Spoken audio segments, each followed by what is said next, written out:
Welcome to Gross Anatomy.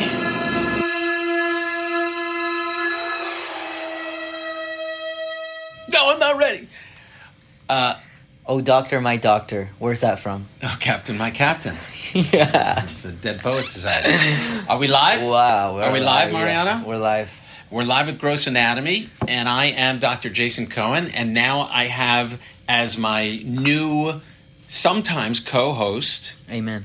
Who are you? Mariano Gonzalez. Mariano Gonzalez, who's known as the MNMK man, of the MNMK tattoo man. Not many people know that. Not many people know that. That's so I've revealed a fact about Mariano's tattoo. And the reason I did is my eldest daughter had a engagement/birthday party at our house, a pool party, very fitting for summer, which is something I want to talk about anyway, and summer break and all of that stuff.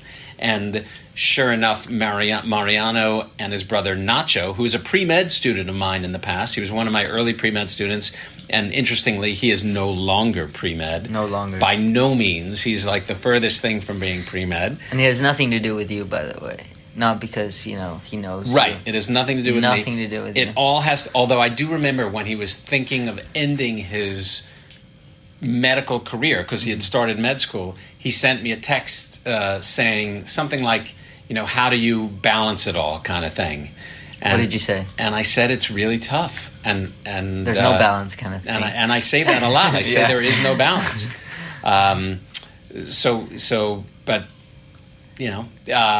But it's worth it. It's worth it. But I did tell him that it's never too late to go back to med school. And some of my favorite, amazing doctor friends are people who have had full careers and then kind of pivoted after that career, saying, you know what, I had this career, now I'm ready to be a doctor.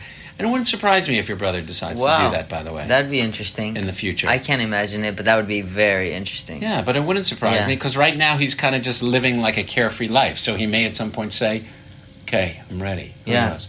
But the whole reason I'm talking about, so you and your brother have this interesting tattoo that I saw because it was a pool party. It was a pool party, so you saw us without a shirt. Shirtless. Topless. Mm-hmm. And what is that tattoo? In fact, I'd love to hear the story of the tattoo that you told me, but it's kind of funny, and I hope your dad doesn't get pissed at us. No, my dad will or love get it. Corded off for child abuse or something like that.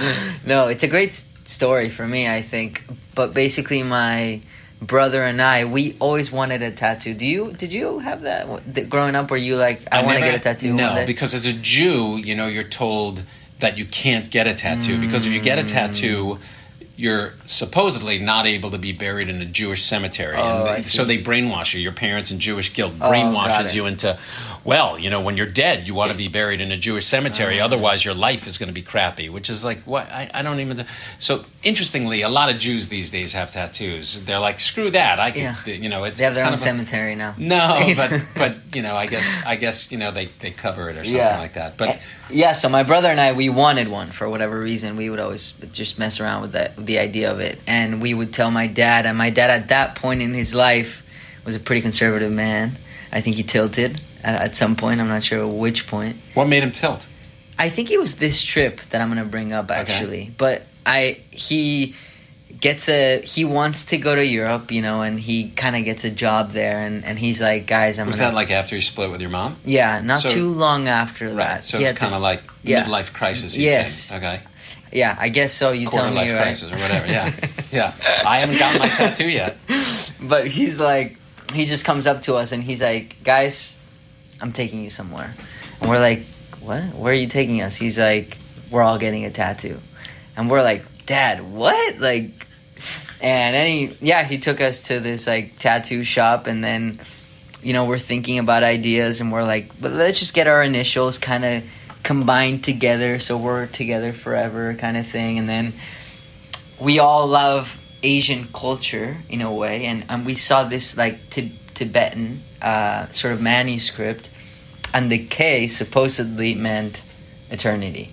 Not Kimberly or Cone. Or Cone. I'm convinced somehow your dad knew that I would be in your life, and the Cone, gave it a K instead of a C.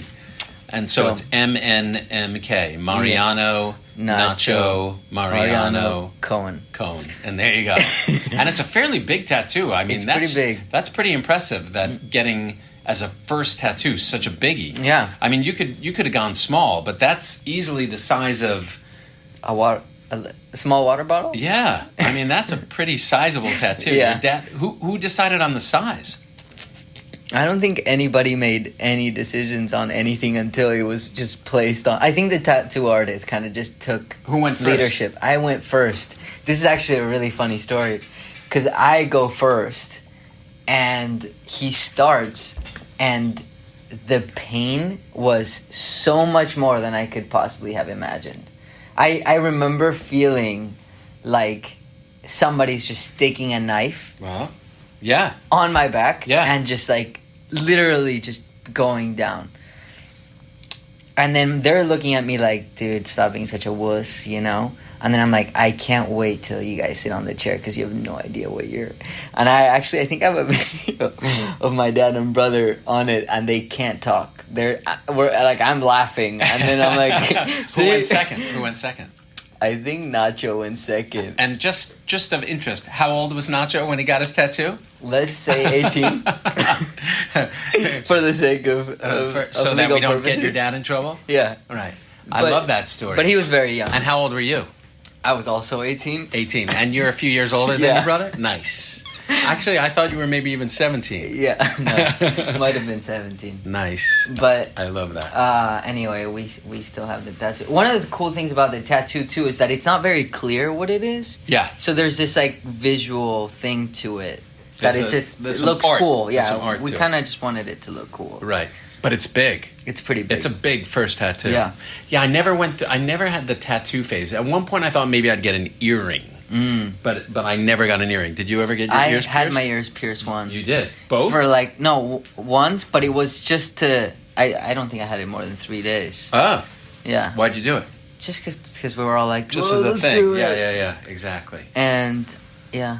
Yeah, well, you know, I thought in college a friend and I used to joke around that we were going to get our ears pierced, but we never did. But which kind of makes me think about it's summertime now, and we do a lot of stupid spur of the moment, unplanned stuff all the time, but especially in the summer, you know, when we're out of school and we're barbecuing and hanging out, and it just.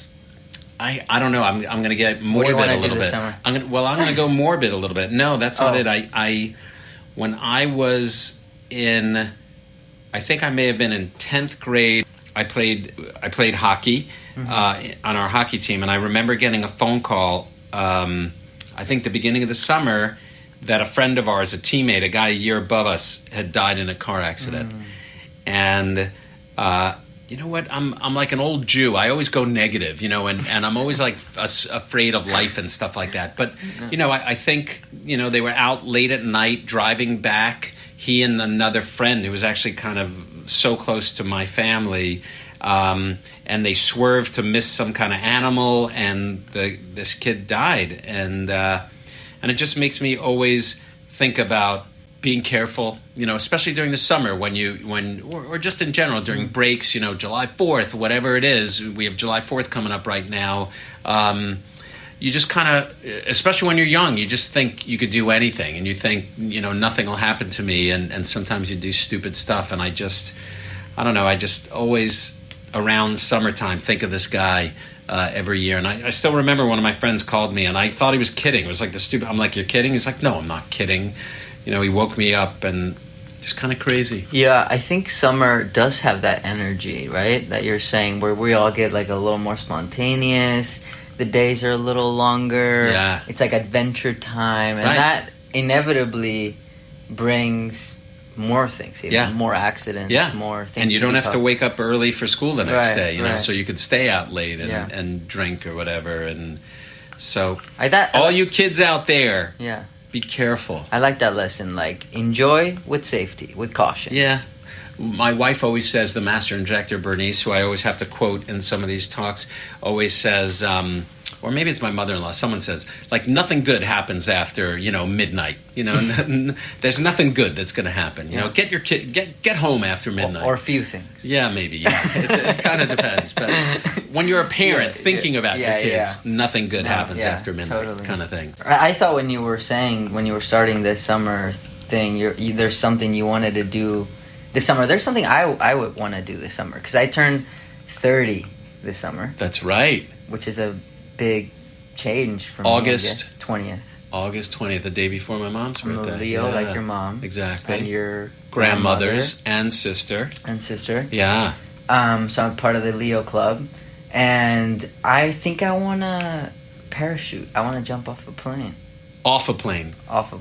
You want to actually be on top of it and jump off it. I want to, like Tom Cruise, like take off on it and then... that's funny because Have you done that? When I was around a little younger than you, in my late 20s, my buddies and I all said we're going to go jump out of a plane.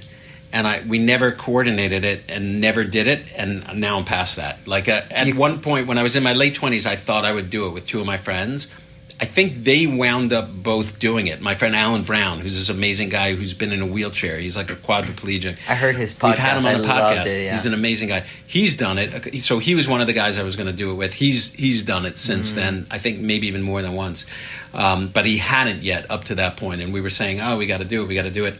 And I just never had the time. And I'm way over that. There's no way I'll be jumping out of a plane. No way. Totally over that. It's just like the what? No, I'm scared of heights. Yeah. Even then I was, but I was kind of like, I'll do it. I kind of want to do it. But now, it's like my wife dragged me ziplining once with Liat. Liat and I, your friend, we went ziplining once in Costa Rica, and I'm one and done, because I was afraid of heights, and I was kind of miserable and nervous and scared the entire time. But and it was like 10 zips, 10 things. The final one, my wife saw me like coming in for that, and she said I had the biggest grin on my face. I think it was because I was happy to be done. Yeah. It was, in hindsight, I'm glad I did it, but I never need to do that again. Have you ziplined? I have not. Really? I have not ziplined, no. I think maybe I did you want to do once. that before jumping out of the plane. I think I've done it once in for some high school, because I feel like I might have done it, but not. You would know if you ziplined. Because it wasn't too intense. I think it was like a really easy. Like at a playground. No, yeah. No, I think it was like in Catalina, maybe. Could it be? Oh, they had a zipline place there. Yeah. So that could have been a real. I was young though. Oh yeah. But the plane, what about bungee jump? Bungee jump, I have. You have done that? Yeah. No desire, never. It was. Where'd you do that?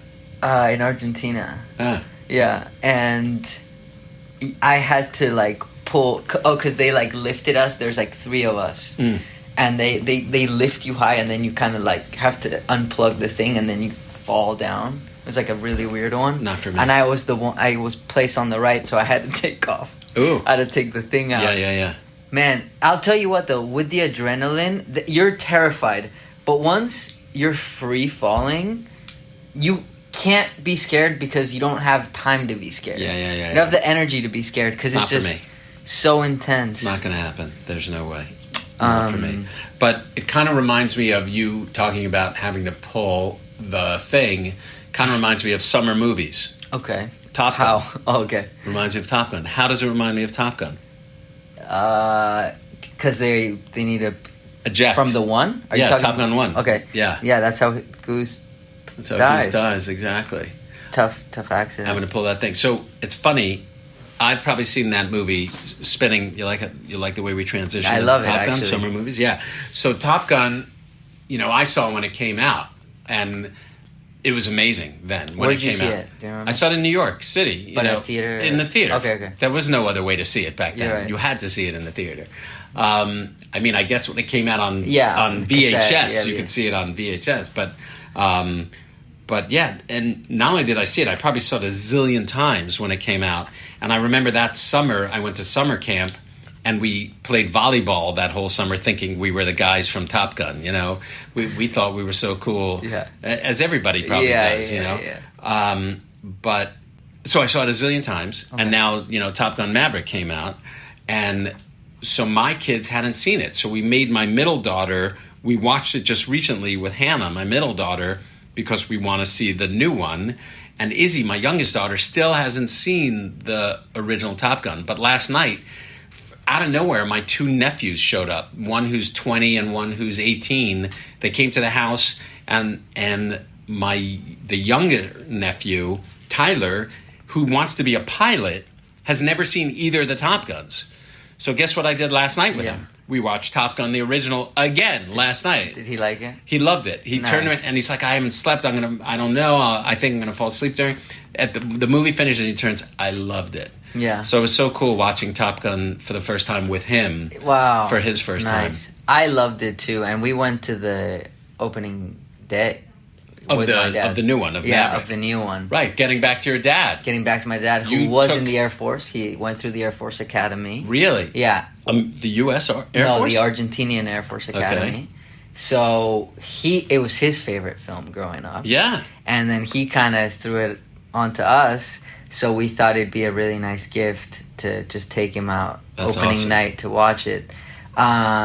I felt, I don't know how you felt watching it in the theaters, but I felt this emotion being back in the theaters that I haven't felt in a while. Almost like, and I feel like that energy was spread out through the theater. This, I don't know if it's post-COVID or if it's just the film was amazing. It was amazing. And it was a feel-good movie. It's a feel-good movie. And we haven't had a movie like that in forever. I think that's like all the movies today are all like depressing. Yeah. You know, with horrible endings, and all the TV shows. There were all these like evil villains. But this movie was about good guys, you know, and just feel good. Yeah. And, you know, it's funny.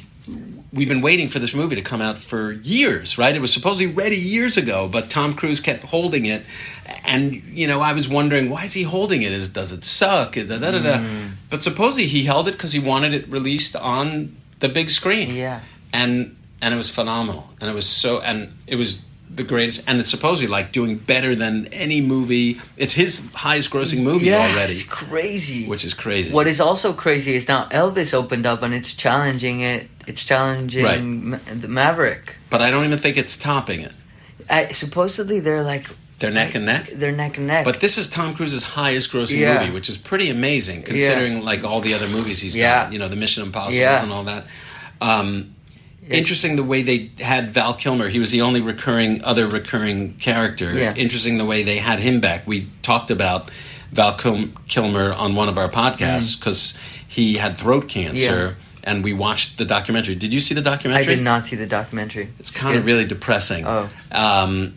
It's depressing in terms of what he's going through and what a larger than life character Val Kilmer used to be, and now although this movie was just such a feel good movie with him in it. Like I loved him in it, and I loved how his character, and I love how they portrayed it. And it's just so well set up. It was great.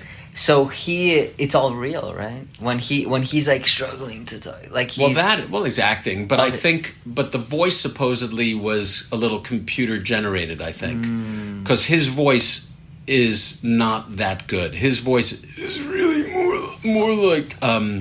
I think it's actually even like using some kind of special recorder now. Wow. His voice. So I think you would hear it if you if you watch the movie. Yeah. So I think they did special effects to make his voice sound as good as it sounded. But they did it great. Yeah, I think there's that, well, it's to the people who are kind of sensitive to it, there's that extra layer of magic to these films when the real people have gone through so much and the characters have gone through so much and they kind of meet in the screen. Yeah. And I don't know, to me there's that beauty, Yeah. Likewise for Tom Cruise, when Top Gun kind of started things for him. Oh yeah, he's gone through a roller coaster of a life. Yeah, and now he's back as Maverick, saying, through it all, I still want to win. Yeah, and I think there's something about that just kind of gets you. Yeah, gets you going. It's pretty. It's such a great feel-good movie that I would see again and again and again. Yeah. And interestingly, my youngest daughter, who didn't see the original Top Gun, it was Father's Day, so they had no choice. I said, "We're going to see the new Top Gun." So we went to it, and she loved it. Oh. She's like, "I loved it." So good. And she doesn't even feel like she needs to see the original one, which is interesting. Yeah. But because it just holds its own as a movie by itself, it really does. And it carries through generations too. I think. And I love Jennifer Connelly in it. And a lot of people are like, why did she need to be in it? It's great. 11. She was great. An interesting thing, not that I was close to being cast, but I was almost in a movie with Jennifer Connelly. Her first movie. I made it to like the final callback to a movie. We talked about it on another podcast too, I think. And I think we even maybe did it in a story time, although I'm not sure. I don't think because so, if not, we have remember. to. And the name of the movie is Once Upon a Time in America. Did we ever talk about that? No, I don't Have you heard of that movie? I haven't. You need to see that movie. Once Upon a Time in America. Once Upon a Time with Robert De Niro. Okay. It's a mafia movie, Jewish mafia movie. And I'm pretty sure we may have... Once Upon a Time in Hollywood, is it a reference to the... Not at all. Nothing to do with it. Once Upon a Time in America is an amazing movie with Robert De Niro, who plays this Jewish mobster, but they show them as kids before, and it's a long movie, actually, and it's been redone so many times. So I auditioned for... So years ago... Out of nowhere, we definitely talked about it. Out of nowhere, this casting company came to our school. It was directed by Sergio Leone, famous director. It's De Niro, James Woods, Joe Pesci, Treat Williams, Elizabeth Montgomery. So they came to our school to take pictures of all these kids, and we're like, what are they doing? And somehow I guess they got permission to come to our school, and that's it. Like in the middle of lunch, they were just taking these Polaroid headshots of all these kids, and nobody had any idea. And I guess they said, oh yeah, they're maybe going to do a movie, and that was it. Never heard back from them. And then I get a phone call. Can I come in and read? And this was 1980, early 1980. So I was pubescent, but I was still, a youngster. The movie came out in 1984, and I was 15 when the movie came out. So, when they were shooting it was probably, I was maybe 12, 13, maybe. Wow. And they had me come in, and I remember sitting across the table from a woman, going over lines with her, and every other line was, fuck, shit, this, fuck, shit. It was like cursing galore, and I didn't really talk that way. And it was really weird. And she's like, Jason, that was really good. Do you think you could put on some more weight for the movie? And I'm like, actually, I'm trying to lose, because I was going through, junior high school. I didn't want to be because I was a chubby kid growing up. And that I didn't get cast, obviously. But I think had I said to her, maybe. I might have gotten cast in it, because she's like, that was and I read for a few parts, but they had the part that they had in mind for me was the role of, are you ready? Yeah. Fat Moe. Fat Moe. And so Fat Moe, the character Fat Moe, is a very small character once he's an adult, but as a kid he plays a big part of it because he's the brother of Jennifer Connelly. That could have been your acting career. That could have been my acting career. I could have played Jennifer Connelly's brother. And she was like a young teenage, also same age kind of thing, like 12. Do you remember what you felt like going to the audition and the audition itself? Yeah, back then it was pre-nerves. I was still young enough that I wasn't scared about things. And I wish I had that feeling still. Like I remember just being so carefree and casual and reading it and having fun with this lady. And I think that's why she considered me, is because I was still not yet, the pressure and anxiety and stuff that now I would feel wasn't yet there. Were there other kids in the room? Tons in the room, no, but tons of kids in the waiting area. Tons of kids. But just me reading lines one-on-one with her. Yeah. And that was it. And that was auditions. That was it. Yeah. Such a world. Yeah. How old were you when you started? So you're an actor. So how old were you when you started acting? So I kind of got put into acting because my senior year of high school, my uncle was doing a short film because he was doing a directing program at UCLA. The thesis was about this young kid who was a soccer player who gets deported. Luckily, I haven't been deported. Not yet, but I'm going to call them now. But we shared a lot of traits with the character. We both played soccer. I was getting a scholarship to play a Penn. I was an immigrant. He was an immigrant. So he's kind of like, hey, you want to come read for this character? Because it's you. And then I went and I did it, and I'm like, yo, you can get paid for this? Like, this is a job? Yeah. I loved it. Yeah. And the movie got edited, and it did actually pretty well. It went on to a few festivals and whatever. So then at Penn, I took a film class because I loved that movie so much. And then a professor of mine said, my wife is the theater arts program director. You should meet her and maybe take a class with her. Took a class with her, then it got onto another class and then onto another class. Meanwhile, now I'm like a junior heading into my senior year, and I'm like, I think I just want to go for the acting thing. And when I finally decide that I want to be an actor, I just remember, I'm like, no more soccer, it's going to be acting. Within, I think, a month or two of that decision, I hear that Disney is developing a soccer show to be shot in Argentina. That's amazing. So it That's was kismet. It was just so powerful. Wow. For me to kind of hear that. And it was so difficult to hang the cleats for me as a soccer player, and then to kind of go back and metaphorically pick them back up, because now I got to lace them up to do a show. That's was really just cool. like, that's a cool story. was just like really What was special. your major in college, though? I double majored political science and film. Film, not theater. Not theater. Film. That's pretty cool. Took a bunch of theater classes, but Yeah, I did it in film. One of my favorite classes in college was called, I don't think I mentioned this to you, was called anti-realistic theater. Because I also did a lot of theater in college.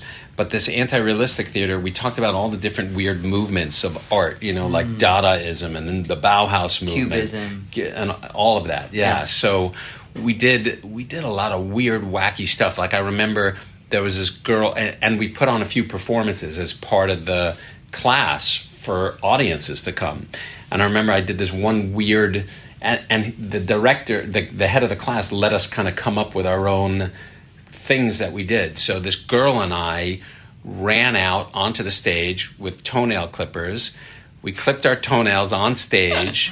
She actually, I didn't know she ad-libbed it. She picked them up and put them in her mouth. Wow. And then we ran off the stage. That's and method. that was like our theater piece. Like Wow. It was just like weird, wacky stuff. But then I wish I had it written down somewhere. I did this talking. There was this actor who also did this named Spalding Gray. Does that name ring a bell? No. He was a pretty amazing guy. He died fairly young. I don't remember why, but he did a bunch of movies where it would just be him sitting, talking to the screen, reading like stream of consciousness, these amazing stories of his. He had amazing stories, and he was an actor too. So I did something, like a 1 minute or 2 minute thing a la this guy, and it was really kind of well received and fun and cool, but it was really a fun, wacky class. Those are the best. Yeah. Like there was a painter, an artist named Jim Dine. Have you heard of him? No. And he did this piece where he's kind of like in a costume, and he, like there's a canvas, and he like paints on it a little bit, then drinks the paint, and then just crashes through the canvas. And it's like performance art. It's all about weird, wacky stuff. In college, in one of these classes, we got set up with a very prestigious residency program in Philly called the Pig Iron Theater Group. And they're all about improvisation. And it started with, they would say, you got to start big, we got to open up the world, let the imagination loose, in improvisation, bring art. Anything could be anything. Yeah. And then as the days go by, we kind of start tailoring it into a story or into a certain narrative. So it's often cool to just really let it loose in any art process, and then kind of start giving it its shape. But start with no agenda, with no sense of direction almost, and then have that intuitively carry you into a finished product. That should be life, and that's basically life. That's kind of how life is. That's a good way to wrap this whole episode up. That's pretty much what it is. And I tell everybody that is explore, do a ton of stuff, and then even when you're the other day one of the students asked me, I don't remember what the question was, but my answer was, I like that I do a whole bunch of different things, and it's always good to have a lot of different balls in the air. Right. And something fun will hopefully stick. Yeah. And there you go. Life. Gross anatomy, baby. Gross anatomy. Always a pleasure, Doc. Mariano, I love having you as a guest. Wow, we've been talking for a little while, and there you go. Well, everybody, thanks for joining us. We love hearing feedback from you. Give us feedback, give us comments, email us, message us on Instagram, message us on TikTok, all that stuff. Enjoy our stuff. Enjoy Mariano. I certainly am. And thanks, everyone. That's it for this week. Thanks for listening to Gross Anatomy, and be sure to subscribe to our podcast so you can check out more episodes on the evolving sights, smells, and sounds of medicine. Gross Anatomy is not intended to be a substitute for professional medical advice, diagnosis, or treatment. Always seek the advice of your physician or other qualified health provider with any questions you may have regarding a medical condition.